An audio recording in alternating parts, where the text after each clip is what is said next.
Hey, Trey Kay here, and from West Virginia Public Broadcasting and PRX, this is Us and Them, the show that tells the stories about the things that divide us. And nothing divides Americans like politics. Remember the last ballot you saw on Election Day? There are plenty of options available when it comes to choosing political candidates. And some call attention to their alternative or third-party status. While political issues elicit all sorts of approaches and positions, our system continues to focus primarily on two major parties. It's a fundamental us and them. Historically, that divide tends to place young, more idealistic voters on the left with Democrats, and older, more conservative voters on the Republican right. Recent voting trends show that continues to hold true. However, the number of young people engaging in conservative politics has been on the rise. In the most recent presidential election, for example, 4 in 10 young people from 18 to 29 voted for former President Donald Trump. And Trump won the youth vote in 7 states. To author Kyle Spencer, that trend isn't an accident. Spencer watched how young people approach politics and voting while covering education for the New York Times. And now she highlights her findings in a new book. It's called Raising Them Right: The Untold Story of America's Ultra-Conservative Youth Movement and Its Plot for Power. Spencer paints the story of a decades-long conservative organizing strategy to engage and mobilize young people. I recently talked with Spencer about her book and got a sense of what's behind this young conservative movement. I was on and off American campuses, and I saw a lot of activism, obviously, as most people know, happens on college campuses. But I started to see a lot of right-wing activism. And originally what I saw was these gun rights activists, these guys were standing behind these tables in flip-flops and shorts. They were trying to pass legislation that would allow guns to be legal on college campuses, basically so students would be able to carry guns to math class. When Spencer asked who or what was behind this activism, she said many of the young people told her they were just doing it on their own, without any support from any political organizations. And I just didn't believe that they were doing it on their own. And so I started to kind of do some work and start looking at reports and clubs and who's funding them. And I realized, some very adult groups were funding these pro-gun. I'm just thinking, you were in college once, you probably saw guys wearing flip-flops and stuff like that. They were probably going to a fraternity keg party or something like that. You were thinking this effort, this initiative that they were engaging in was something that didn't seem like consistent with the type of people. I mean, I kind of felt like these guys, I know these guys know where the local, the nearest keg party is. I don't think these guys know where the state legislator is. You know, I don't think that's happening here. So, that's why I started to get suspicious. And once I went down the rabbit hole, it was just kind of crazy, the amount of money that was being pumped onto these campuses. And I realized immediately that it wasn't just groups like the NRA or Gun Owners of America, but it was pro-life groups, and it was religious groups, and it was groups that supported skeletal government, and it was groups that deny that there's warming on the planet. So it was just across the board. So, as I understand it, you did reporting for 4 years to make this book, and a lot of that time was embedded with several of these conservative youth groups. How did you gain access? So once I discovered that there were so many of these groups out there, I wanted to figure out if there was some sort of base or somewhere that they were getting trained, and I found that. I found the Leadership Institute, which is an organization, or really a school, a political school, that was started in the 70s and by a guy named Morton Blackwell. You said that you kind of got to what you thought was the ground zero, or the center, and that was the Leadership Conference or Leadership Institute? Yeah, it's the Leadership Institute, and it is a building outside of Washington, D.C., which is conference rooms where kids come, hundreds of kids come every year, thousands of kids a year, and they get trained on very granular stuff. It's very granular. And it's funny because when I was finally invited to go and I went, I thought this stuff was so incredibly boring because it was so specific. But these kids were mesmerized because this is what they were passionate about. But so you're saying that it was incredibly specific. Give me an idea. Yeah, I'll definitely give you ideas. So you need to have a lot of stuff on your table. You need to have signs that are clear, that are written in big letters. You need to have material to hand out. It's good to have candy, swag, anything you can give. And this is so interesting. You should not stand behind the table. You should stand in front of the table because you should look like you're actually wanting to engage people in conversation.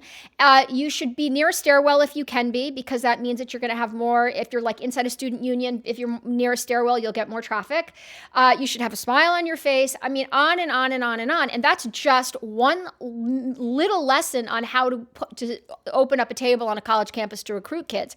There are lessons on how to write publicity, how to do an interview, how to raise money, how to run a campaign on your campus and or be a youth leader on a campaign somewhere in the country. How to run for school board. How long has this institute been around? So it's been around since the 70s, and Morton Blackwell started it after he was one of the many people who came to Washington, D.C. in the late 60s, early 70s, really trying to launch the new conservative movement. And that's what his contribution was to open this institute, to teach young people how to activate.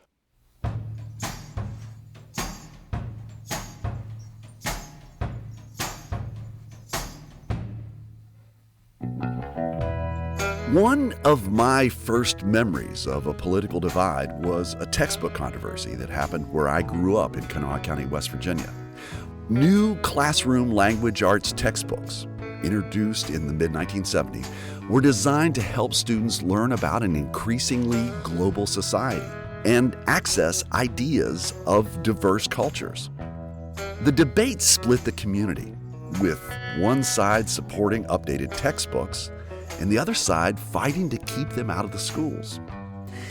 It fascinated me, and it was even the impetus for my Us and Them show. But one thing that always stood out to me about that time was just how organized folks on the right seemed to be. In the early 1970s, representatives of the then nascent Heritage Foundation were training adults at churches and community centers in the rural parts of my home county in West Virginia.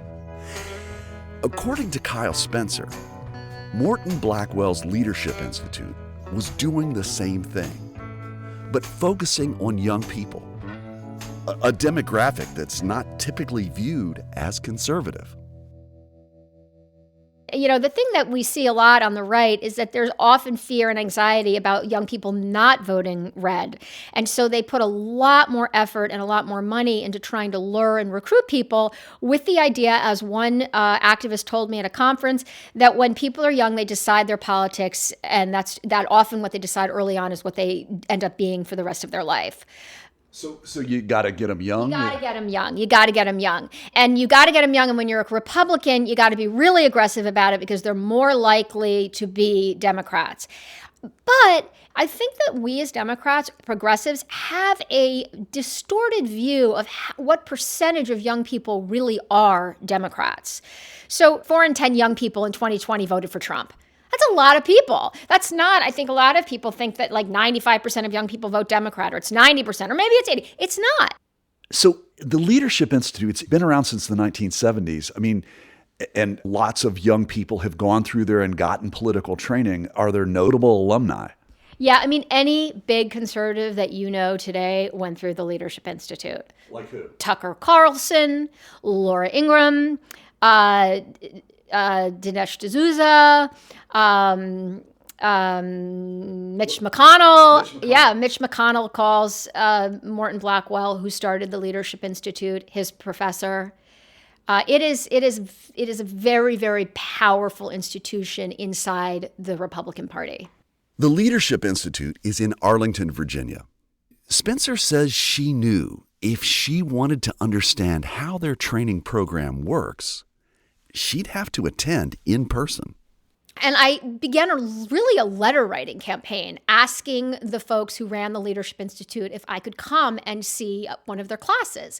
And originally they were very hesitant and not interested, but I kept telling them something that was true, that I was fascinated by how well I thought they were training the kids that I was seeing on these college campuses, how impressed I was with this, and how eager I was to share this with other people. Can you just walk me into what it's like to go to a training session? I mean, I want you to walk me into the building, take me into a session. What are they talking about? So, first of all, you go upstairs and you will inevitably pass a bust of Ronald Reagan. And you will find yourself, there's a little makeshift kitchen because these guys and gals spend hours and hours and hours inside these conference rooms. And so they get breakfast, they get lunch, they get dinner, they get snacks. And so it's a setup situation where they can learn, eat, learn, eat, learn, eat. And I found that kind of, when you see that, you think, oh gosh, this is the real deal. You know, they're really settled in here. You go into the conference room and there's young people are sitting in rows. And in the front row is a big bowl of candy and lots of books. There'll be biographies of Ronald Reagan, Ayn Rand books, lots of books that conservatives use as kind of Bibles. And what happens is these folks, elders in the conservative movement get up and they teach lessons. And when there's a question and answer period, they ask questions. And if somebody gets the answer right, they throw them either a book or they throw them a piece of candy. So this is a very kind of rapid fire situation. And so you might have for 20 minutes, someone will get up and tell you, how do you recruit people on Facebook? When you recruit them, when you send them text, what should be in the text? How many times should you text them? What should you say to make sure that they come to your event? Once you call them, what should your tone be when you're talking to them on the phone? That's just one little micro lesson that a person might learn. Another lesson might be, let's just talk about who are the different types of people that might be running a campaign. What types of conservatives are there, or what types of campaign workers? There might be the guy that likes to work behind the scenes. There might be somebody that likes to be up front. Identify these people, because when you're hiring people and picking volunteers, you need to know what types there are. So you were saying they got the bowl of candy and they've got the books, and there are people, they're rapid fire asking questions. And if you answer the question correctly, you get a prize? So if you answer the question correctly, you get a prize. The prize is they throw you a piece of candy, or they'll throw you a conservative book that's up at the front. Spencer worked hard to convince these people to give her a front row seat to their training. But she says she and others were constantly reminded about who she was and what she was doing there. So I sat there while this went on. Everybody knew I was the reporter, and they just kind of referred to me as the reporter. And I'll never forget, at one point, somebody was going to throw a piece of candy at somebody who had answered the question right. And the candy kind of came in my direction, and someone said, "Oh, don't hit the reporter." And, the piece of candy hit me. But besides that, I found these young people they were driven. They were serious. They really wanted to talk about the things that they cared about. They all had business cards. They understood that I was writing a story about this, so they quickly began to give me their business cards because they wanted me to come and see them at conferences and on their campuses and whatnot. Spencer wanted to learn about youth training for those with conservative values. But beyond that, she wanted to follow the lives of some of its rising stars.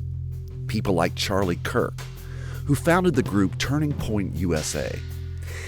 The nonprofit reports members on more than 3,500 high school and college campuses and says it's the fastest growing youth organization in the country.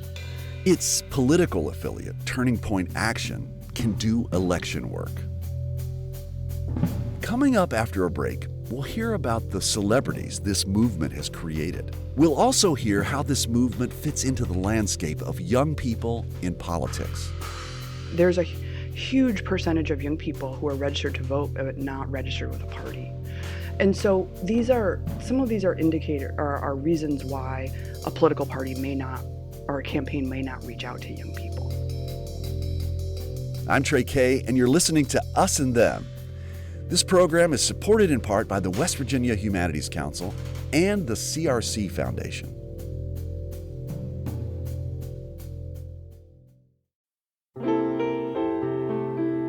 Music lifts us up and brings us together, even when we can't get together in person. Mountain Stage brings you live performances on the air, online, and in our podcast. They remind you how it feels to be in a live audience listening to live music. This is Larry Gross, host of Mountain Stage. Find a link to our stations and our podcast online at mountainstage.org.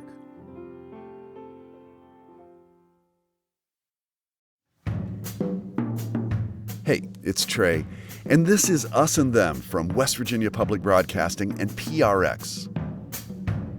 Kyle Spencer's book, Raising Them Right, looks at the nation's ultra-conservative youth movement.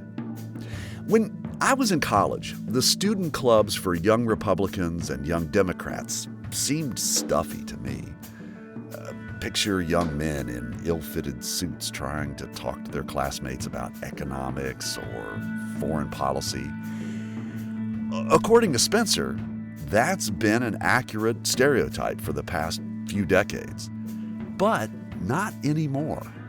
I mean, things really have changed a lot. And I'll say that even since I started working on the book and even since I started following the young people that I followed. So one of the people that I followed was Charlie Kirk, who runs Turning Point USA. Spencer says Turning Point USA is the largest conservative youth movement in the history of the United States. And its leader, Charlie Kirk, has been integral in changing what people picture when they think of young Republicans. When he started out, he was really dealing with economic issues. So those were the things that really turned him on and excited him. Very classic conservative ideas about balancing the budget and low taxes and this type of thing. But what happened was, particularly after Trump got elected, the culture war issues began to take center stage. And so on college campuses, these groups on the right started to talk about issues around gender and race and really to stoke some of the same anxiety and rage that Trump was eliciting in people and really trying to create anxiety, particularly I saw among young white men on college campuses. You mentioned Charlie Kirk, and he's one of the young conservatives that you follow through in your book. Can you just tell me a little bit about who he is and where did he come from? So Charlie Kirk is a young man who grew up in the suburbs of Chicago and was at a high school that had turned majority minority. So he was essentially a minority as a white guy in his high school, and it was predominantly Black and Hispanic. In this high school, he became increasingly conservative. There was a huge Obama was very popular at this high school. He had pretty conservative ideas, and he didn't feel like he was able to express these ideas on his high school campus. And he eventually decided to start a club, which began right at the tail end of his high school years, and then he transformed it into Turning Point USA, which is now the largest conservative group in this country, and probably in the history, the youth group in the history of this country. It is enormous. So it's the largest conservative youth group? Yeah, but it really engages very directly with the establishment, with the conservative establishment, and with the Republican Party. Charlie Kirk was very tight with Trump. He's very, very tight with Tucker Carlson, very tight with Marjorie Taylor Greene, Carrie Lake. Those are the kinds of people that he spends a lot of time with. Take me back to who he was in high school. I'm wondering, was he steeped in a conservative mindset? Charlie Kirk came from just a geeky guy in high school, a kind of nerdy loner. Didn't have a lot of friends, was actually kind of an obnoxious kid. People didn't really like him very much. I found it very hard to find anyone who went to high school with him who had anything nice to say about him. And he had this kind of appreciation for being the oddball, for being the contrarian. And so as his politics evolved, he was also a kid who was one of those classic kids obsessed with politics, obsessed with the elections, obsessed with talking about whatever was going on the news he was interested in. And when he started his group, he really wanted to bring young people who were in their high schools and eventually on their college campuses feeling alienated by the progressives. And so that's how it sort of started.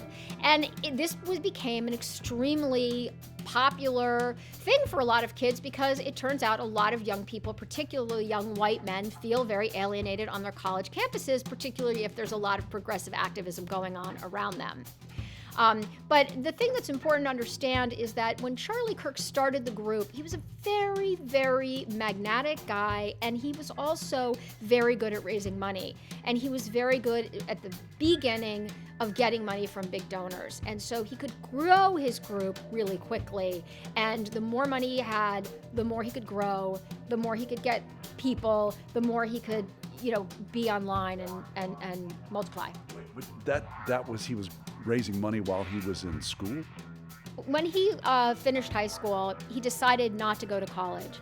He wanted to go to West Point, did not get in, thought about some other places, and then decided that he was going to grow his group. He had met a gentleman who he decided that really liked him and that wanted to work with him.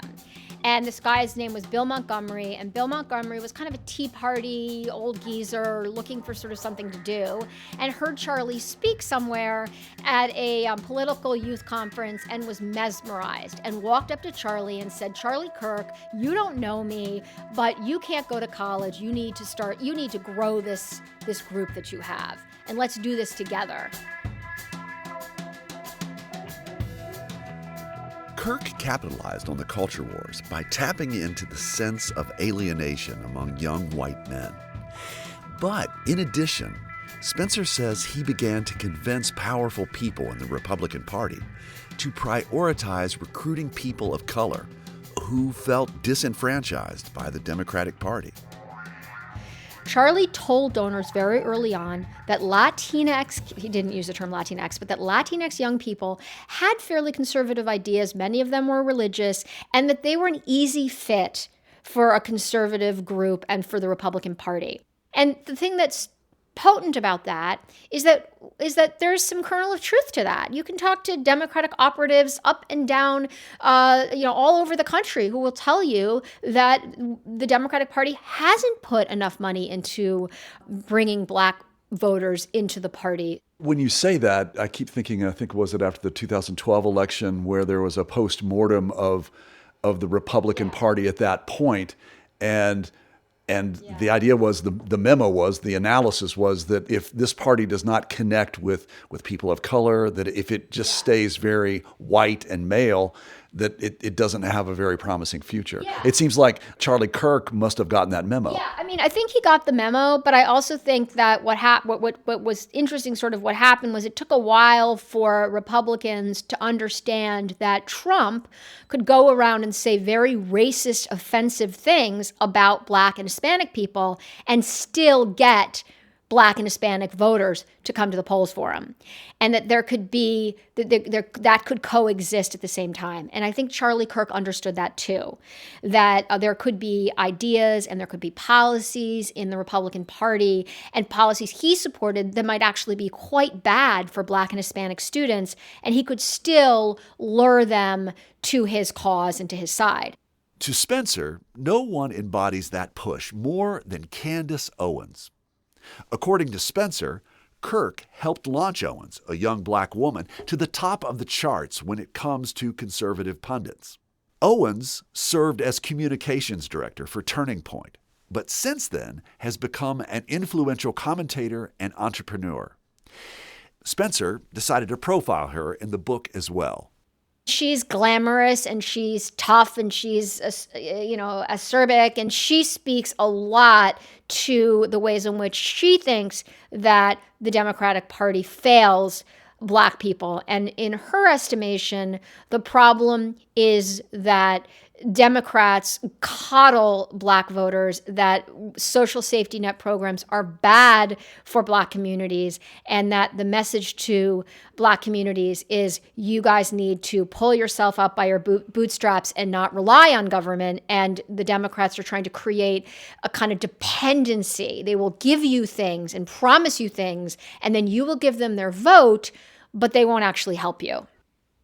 Spencer says Owens started out as a Democrat. Owens changed her ways after progressives criticized an anti-bullying website that she had created. that criticism really, really stung. And she decided that it was partisan, that it was progressives coming after her, and she began to gravitate towards the right. And that was kind of the beginning. She then says that she was excited eventually by Trump and the way that he carried himself and the things that he was saying. And she, at some point, she starts doing these videos as in an effort to gain her notoriety. And one of the videos was a video of a skit, a kind of Saturday Night Live skit that she had come up with. She was a young woman who came home to tell her suburban parents that she was gay. Mom, Dad, I'm a lesbian. I like girls. Oh, sweetheart. We always knew. And they are over the moon, delighted, so happy, supportive beyond. And this is supposed to be funny because she then tells them, oh, also, I think I might be a conservative. I don't understand. And so the idea here is that progressive parents are overly enthusiastic about LGBTQ rights and very partisan and clouded about, openness around politics. When I was poking around the web, I noticed that there's a picture of Candace with Kanye West, and they're wearing White Lives Matter shirts. Yeah, so eventually Candace, who's really, really good at aligning herself with other celebrities and finding other celebrities to hang out with, met Kanye West and became friendly with him. And she's tootled around with him a lot. And she's had various, she had a sort of a small falling out with him at one point. But she most recently has been, tight with him and hanging with him. And yes, both of them wore this White Lives Matter shirt around, which I think for those folks who are on social media a lot know that they both got a lot of criticism for it. I also read about a time when she and Charlie Kirk went to the United Kingdom to speak at an event for Turning Point UK.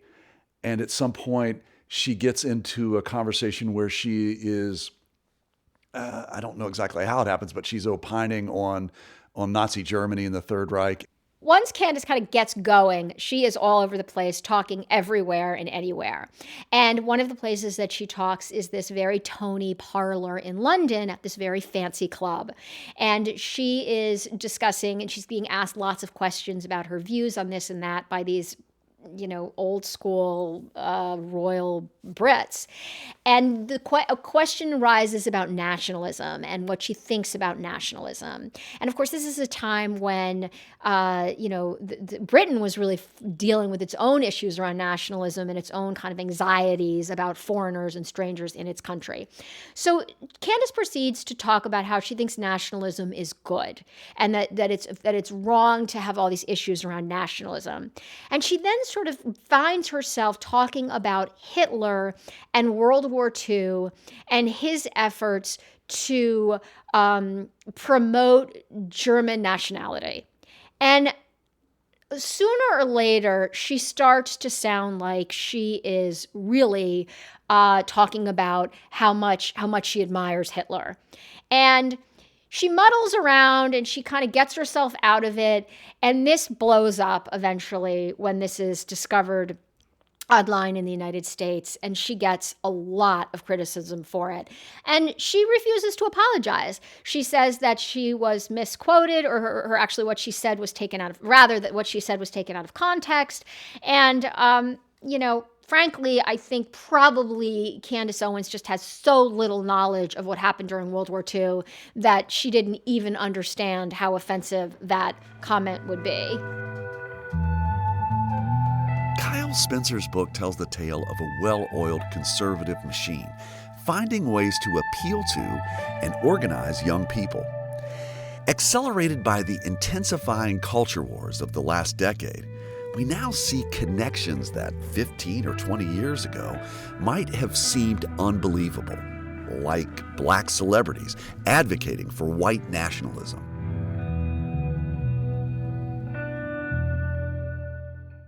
While Spencer focuses primarily on conservative youth organizing, Young people are getting more and more engaged in politics across the political spectrum. Abby Kiza is a researcher at Tufts University.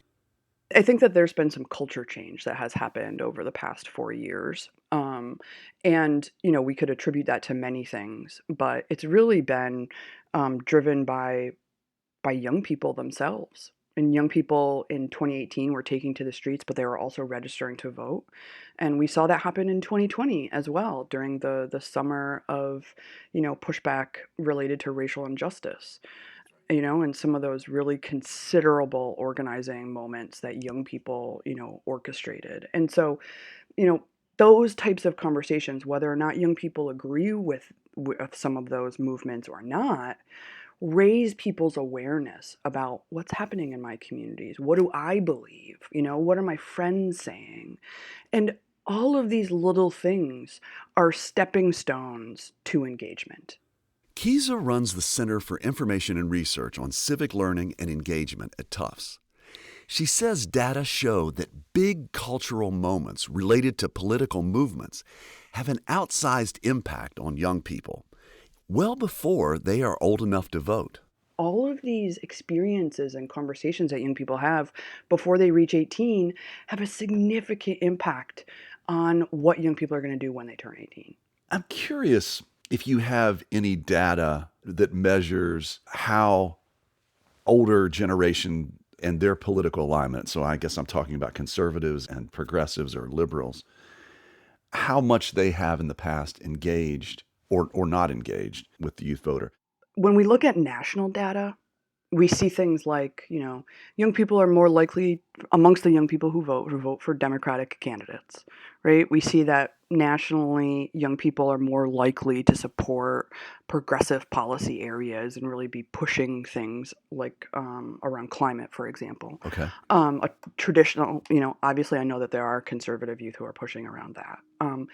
But when we look more closely at what's happening in states and what's happening in communities, the picture gets a lot more complicated. There were 6 or 7 states in both 2016 and 2020 where a plurality of young people voted for then candidate and then President Trump, right? There are communities where young people are more likely to be conservative or libertarian than progressive. Kiza says the trends around youth voting changed somewhat in Trump's 2016 victory. But she says there's a much bigger problem looming in the background. The failure of our own political system in general to make meaningful headway in getting young people to turn up on Election Day.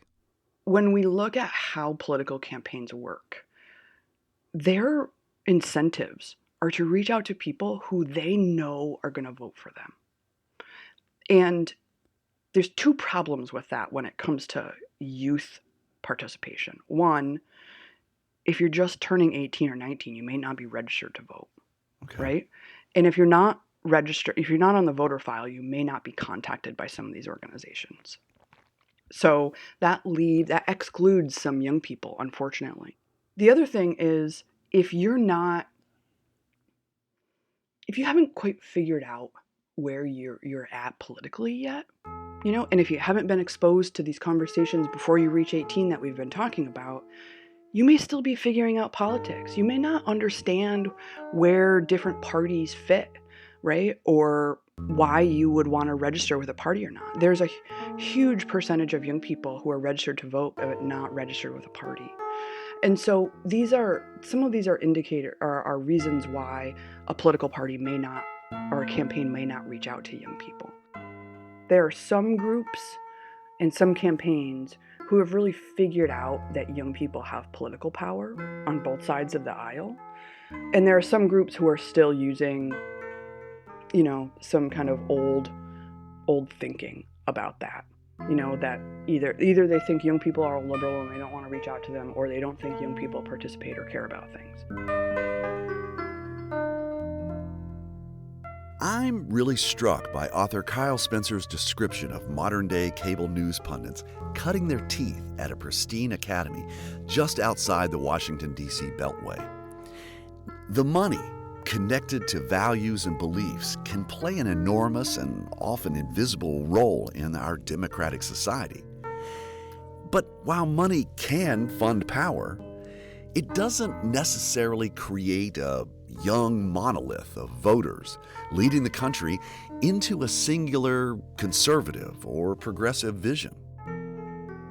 Instead, I'm left with hope over the fact that Gen Z is showing up to vote. Voter turnout in America among 18 to 29-year-olds shot up in the 2020 election to 55%, a level of participation not seen since 1972. Clearly, some of the nation's next generation are standing up to be counted. You've been listening to Us and Them. Our team for this episode is me, Trey Kay, and Kate Smith. Michael Lipton, Tristan Lozow, and Ahmad Solomon wrote and performed the Us and Them show music. Mark Lerner designed our logo. The marvelous people at PRX and West Virginia Public Broadcasting make Us and Them possible. So do grants from the Corporation for Public Broadcasting, the West Virginia Humanities Council, and the CRC Foundation. We'd love to hear your thoughts about this episode. Please share them with us on our Facebook page or on Twitter at @UsThemPodcast. Us and Them was originally developed with assistance from the Mentorship Program at AIR, the Association of Independents in Radio. We'll see you next time on Us and Them.